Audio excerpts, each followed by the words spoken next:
What comes to mind when you hear the word glamour? Celebrities, limousines, red carpets, paparazzis. But, odd as it may sound, glamour comes directly from a decidedly less glamorous word, grammar. During the Middle Ages, grammar was often used to describe learning in general, including the magical occult practices popularly associated with the scholars of the day. People in Scotland pronounced grammar as glamour and extended the association to mean magical beauty or enchantment. In the 19th century, the two versions of the word went their separate ways, so that our study of English grammar today may not be quite as glamorous as it used to be. There are two common definitions of grammar. First, the systematic study and description of a language.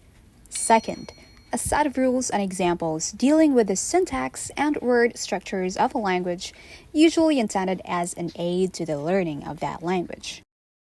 The first definition is concerned with descriptive grammar. Descriptive grammar refers to the structure of a language as it's actually used by speakers and writers.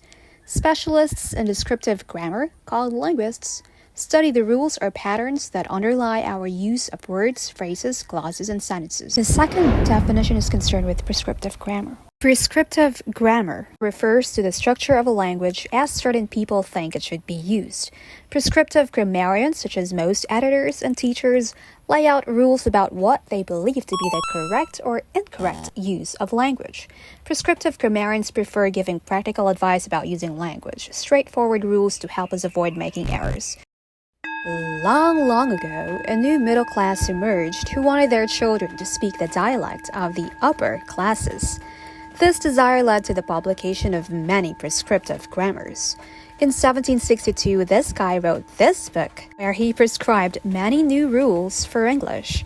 Many of them were influenced by his personal taste.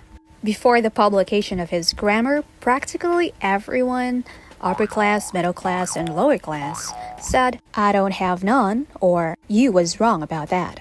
Lowth, however, decided that two negatives make a positive, and therefore one should say, "I don't have any," so on and so forth.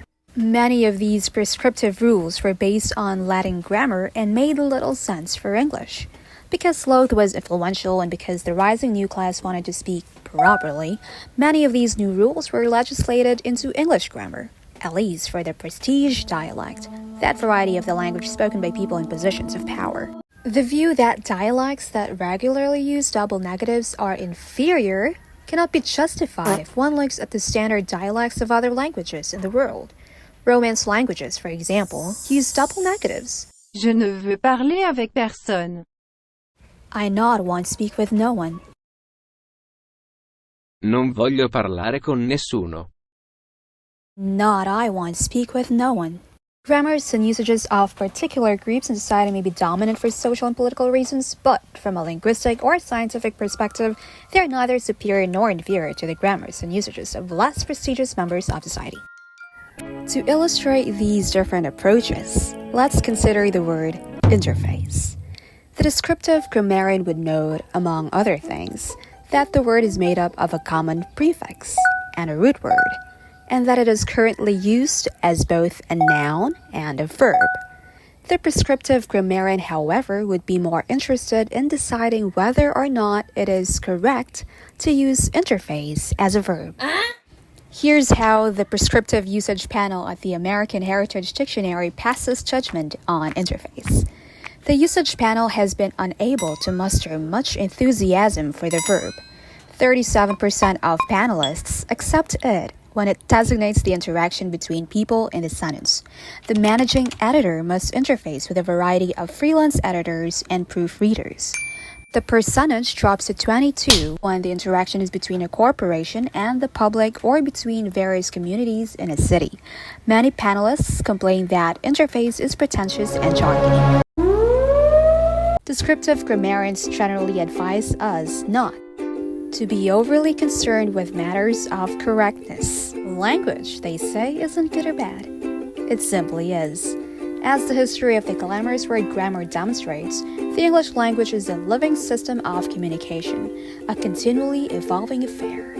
Within a generation or two, words and phrases come into fashion and fall out again. Over centuries, word endings and entire sentence structures can change or disappear.